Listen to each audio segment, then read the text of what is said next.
Next scene में दिखाया जाता है कि हैंसन सोच रहा होता है कि उग्रम, तुम हमारे एम्पायर के सबसे बेस्ट नाइट थे और जिसे कैपिटल में कोई भी नहीं हरा सकता था। तुम इस तरह से कैसे मर सकते हो, और वो भी एक मॉन्स्टर ट्रैप के जौ के अंदर आकर। और देखते हुए सोचता है कि यहाँ पर कुछ तो गड़बड़ है, क्योंकि तुम्हारी बॉडी पर डैमेज तो है पर आसपास बहुत ही ज्यादा क्लीनिस दिखाई दे रही है जमीन, और तुम्हारे गले का जो घाव है वो बहुत ही ज्यादा शार्प ब्लेड के साथ क्लीनिंग तरीके से किया गया है, और ऐसा लग रहा है कि वो इंसान तुमसे भी ज्यादा स्ट्रॉन्ग था। पर ये समझ में नहीं आ रहा, फाइट के बीच में तुम्हारी बॉडी पर एक भी डैमेज नहीं हुआ। हमें नरेटर बताता है कि यहाँ से क्लियरली पता लगता है कि हैंसन बिल्कुल भी फिगर आउट नहीं कर पा रहा कि असली कल्प्रिट कौन है, और वो ये भी सोच नहीं पा रहा कि उग्रम को मारने वाला कोई और नहीं, प्रिंसेस खुद है। नेक्स्ट सीन में हमें सोल्जर्स का कैंप दिखाया जाता है, जिसके अंदर संग की आंख खुलती है और वो हंसन के सामने होती है। तभी हंसन बोलता है कि प्रिंसेस, आप अपनी सेंसेस में वापस आ गए हो। आपकी बॉडी में हमें पॉइजन मिला था जिसका हम लोगों ने क्योर कर दिया है। और संग सोचता है, लगता है मैंने कोई पीछे ट्रेस छोड़ दिया है, और हैंसन को सीरियस होते हुए थैंक यू बोल देती है। तभी हैंसन सर झुकाते हुए बोलता है कि मुझे माफ कर देना कि मैं बिल्कुल आपके होश में आते ही आपको ये बुरी खबर सुना रहा हूँ, पर हमारे बीच सर उग्रम अब नहीं रहे। और ये सुनकर संग सोचता है कि लगता है इसने मेरे रिएक्शन को अभी तक नोटिस नहीं किया, तो मुझे सिर्फ रोना शुरू कर देना चाहिए। और वो रोना शुरू कर देता है और बोलता है कि उग्रम के साथ ये कैसे हो गया। और हैंसन ये देखकर सोचता है कि प्रिंसेस तो बहुत ही ज्यादा काइंड है, और अपने मुंह पर हाथ रखते हुए सोचता है, ऐसा प्रिटेंड करना कि मैं बहुत सैड हूँ बिल्कुल भी मुश्किल नहीं है, क्योंकि मेरे पास सोशल स्किल है प्रिंसेस की, और मैं अपने एक्ट को फेक करने में बहुत माहिर हूँ। नेक्स्ट सीन में दिखाया जाता है कि कैंप के बाहर काफी देर तक रोने की आवाज आती रहती है, जिसे देखकर सोल्जर्स बोलते हैं वो अभी तक रो रही है। दूसरा सोल्जर बोलता है उसे रोते हुए लगभग 1 घंटे से ज्यादा हो चुके हैं, अगर वो इस तरह से रोती रही तो वो बेहोश हो जाएगी। तभी संग बाहर आते हुए सोल्जर से बोलता है कि मुझे माफ कर देना कि मैंने यहाँ पर काफी ज्यादा सीन बना दिया है। तभी व्हाइट वाला सोल्जर ऑकवर्ड स्माइल के साथ बोलता है कि नहीं नहीं, ऐसा कोई बात नहीं है, आपने अपना एक ट्रेजर सबऑर्डिनेट खोया है। तभी एक हंटर सोचता है कि अगर ये कोई यूजर होता तो जरूर ही ये इसका इतनी देर तक वेट बिल्कुल भी नहीं करते। और सभी लोग ये जानते हैं कि प्रिंसेस एक इम्पोर्टेंट एनपीसी है इस डंजन को क्लियर करने के लिए। और संग बोलता है कि मैं अपने आप को हमेशा के लिए सेट नहीं रख सकती, क्या मैं तुम्हें शेड्यूल से पीछे खींच रही हूँ। तभी हान बोलता है कि अगर तुम नहीं होती तो हम बिल्कुल भी आगे नहीं बढ़ सकते, और काफी बड़ा कॉन्फ्लिक्ट हो गया है लूट को बांटने को लेकर, जो हमने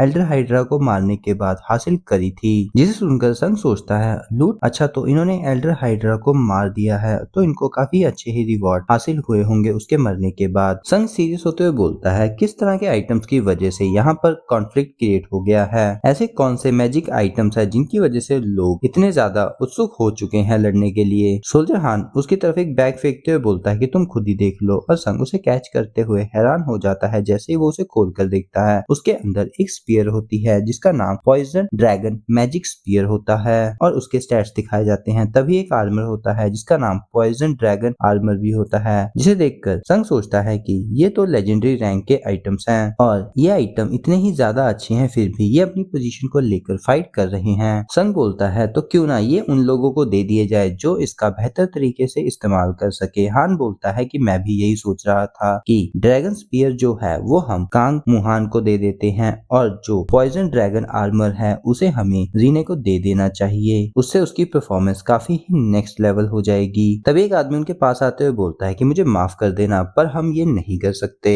तभी संग बोलता है, क्या मैं आपका नाम जान सकता हूँ। तभी वो लड़का बोलता है कि मेरा नाम किम इवान है और मैं एक प्रीस्ट हूँ। संग किम की तरफ देखते हुए सोचता है कि इस लड़के से तो मुझे अलर्ट रहना होगा, और पूछता है कि मैं जान सकती हूँ तुम ऐसा क्यों बोल रहे हो। किम बोलता है ये सिंपल है, इस मिशन के एंड होने के बाद हम लोग वापस से कॉम्पिटिटर्स हो जाएंगे, और ये तो ऑब्वियस है कि हम लोग अपने कॉम्पिटिटर को बिल्कुल भी पावरफुल नहीं होने देना चाहते। उसकी बातें सुनकर संग सोचता है, जैसा कि मुझे उम्मीद थी ये आदमी भी एक विलन है। और संग बोलता है कि मुझे ये सुनकर तो काफी हंसी आ रही है कि तुम इतनी सी बात से घबरा रहे हो। और स्माइल के साथ आगे बोलता है कि ये रेडी एक बार एंड हो जाए तो मैं एम्पायर का स्टोरेज ओपन कर दूंगी, और तुम्हें इस तरह के बहुत से आइटम वहाँ पर मिल जाएंगे, और अगर तुम चाहो तो तुम एम्पायर के गोल्ड के अंदर तैर सकते हो। किम अपना कान खुजाते हुए बोलता है, प्रिंसेस मुझे नहीं लगता कि इस तरह का ट्रेजर एम्पायर में एग्जिस्ट करता है। तभी संग गुस्से से बोलता है, अपने शब्दों पर ध्यान दो।